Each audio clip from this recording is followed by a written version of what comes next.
Alfredo Ortiz is president and CEO of the Job Creators Network. Nonpartisan organization. They got a mission. It's to educate and protect 85 million people who depend on the success of America's small businesses. And he says that the Republican states are friendlier to business than the Democrat-dominated states. Alfredo, how are you? Phil, I am doing fantastic, and thank you for having me. I love talking about small business. Yeah, and it's the backbone, as they say, of the economy. So tell us about this. It's a study you guys did or what?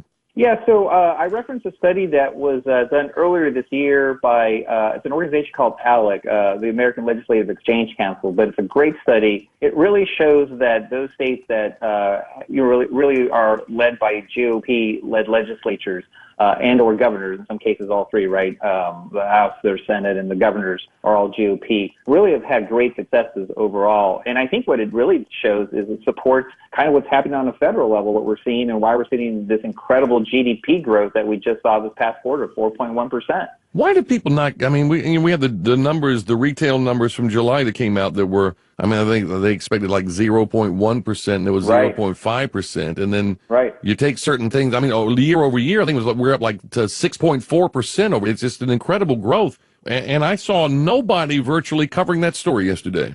You know, Phil, and that's the most disappointing thing of all. And you mentioned some of these numbers. I mean, business investment, for example, is up almost 8%.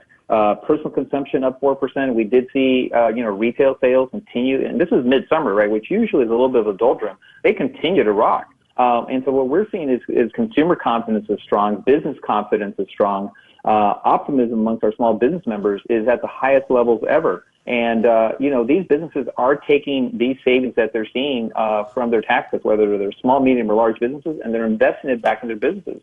And, and then when you add the, kind of the freeing up of the regulatory environment that we've seen over the past 18 months since President Trump really took office, that combined with these tax cuts is what's really fueling, I think, this incredible growth in the economy. Yeah, and I was watching yesterday the news media folks trying, if they did talk about it at all, which most didn't, they tried to somehow credit Obama for this.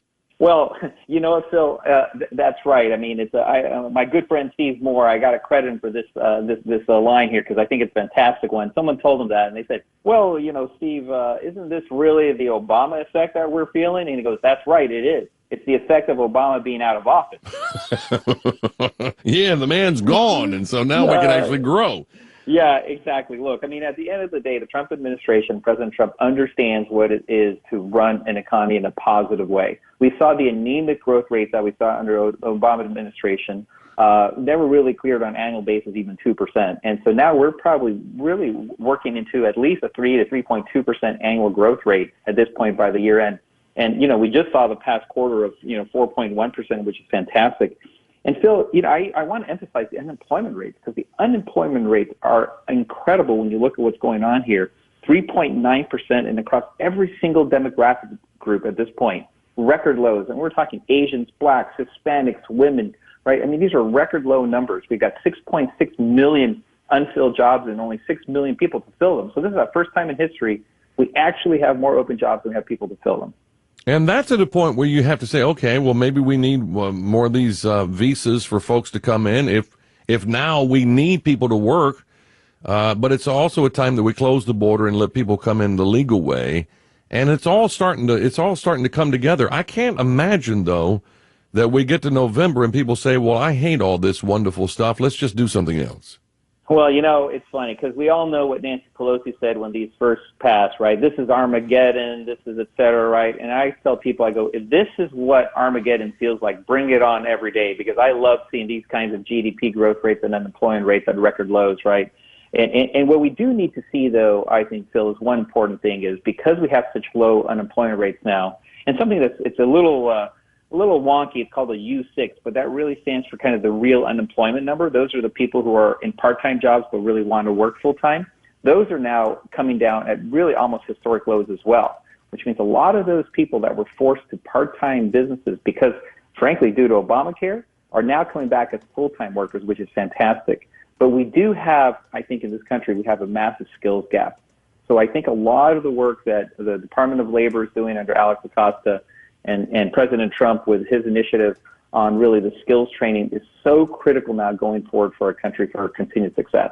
Yeah, I think when Nancy said it was Armageddon, it's not the end of the world, it's just the end of her world. Yeah, I tell you, I hope so. I hope so. But you know what? One of the things that scares me a little bit, you know, this is really, I think, the most important point here I'd like to make if I could today. If you saw what happened in Minneapolis, for example, in the primaries, the turnout amongst Democrats versus Republicans in a primary was pretty scary. It's 2-1. And what that basically means is that there is a tremendous amount of enthusiasm on the Democrats to really thwart what President Trump and the administration is doing here on a positive basis. And if the Republican Party does not mobilize their base to get out in November, then the Republican Party does lose in November. And everything that we're seeing, and this is my biggest concern, everything that we're seeing that's positive today is going to be reversed. I mean, for heaven's sake, Nancy Pelosi, Chuck Schumer, and Elizabeth Warren have promised to raise our taxes if they take power. And so, you know, the Republican Party has to make sure they do whatever is possible to drive out their base to make sure that that doesn't happen in November, that Nancy Pelosi becomes the new Speaker of the House. Why do you think that? I mean, you think that the Republicans are going to show up in November? Because it does seem like that, you know, I think everybody's excited and jazzed by the economy. But a lot of times when they say that people go vote their pocketbooks, it's because they're dissatisfied, not because they're satisfied. Yeah, you know, and that's the unfortunate part, right? When things are good, people are like, oh, great, things are good. I'll just, you know, I'll go to my nice little breakfast from my house and not really worry about things. Well, we're saying, you know, it's time for folks to get off their butt and go do something right. If they value what they are enjoying today and what they're seeing today in terms of economic prosperity, in terms of these record unemployment rates, they are going to need to get out there and going to need to mobilize again their base, and then also need to mobilize voters on Election Day.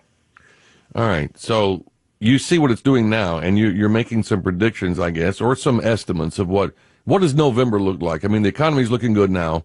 When people go to the voting booth in November, what do you think we're seeing as far as growth and unemployment and things like this? Yeah, I think we're going to continue seeing this. I mean, the fundamentals, fundamentally, have really changed in our economy. The idea, the philosophies of how a country should be run have completely and drastically changed. You know, 3 years ago, Phil, we did a survey amongst our small business owners, a national survey, and asked, what is keeping you behind? What's keeping you from succeeding? And three things came back. It was over-regulation, right? Just too much red tape.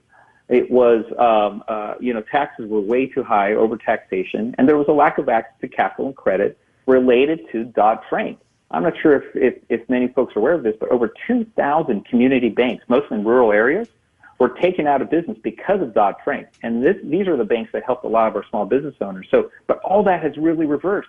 President Trump and this administration have really tackled all three of these different elements. And so I think that's going to continue to fuel the economy in a positive way. I know there's a lot of discussion, too, Phil, on tariffs, but I think the tariffs are going to be resolved quickly, relatively soon. I think the one thing that President Trump fully understands and is really using to his advantage is the power of leverage. He understood that while he ran his own businesses, and he understands that as the most powerful trading country in the world, right, that the United States of America has the absolute last minute, at the end of the day, leverage to really fix these tariffs once and for all. And I think that's going to continue to happen. We may see a little bit of softening in this next quarter coming up. Maybe it shaves down to 3.8% or something like that, but we're going to continue to see these positive 3+% growth rates quarter over quarter.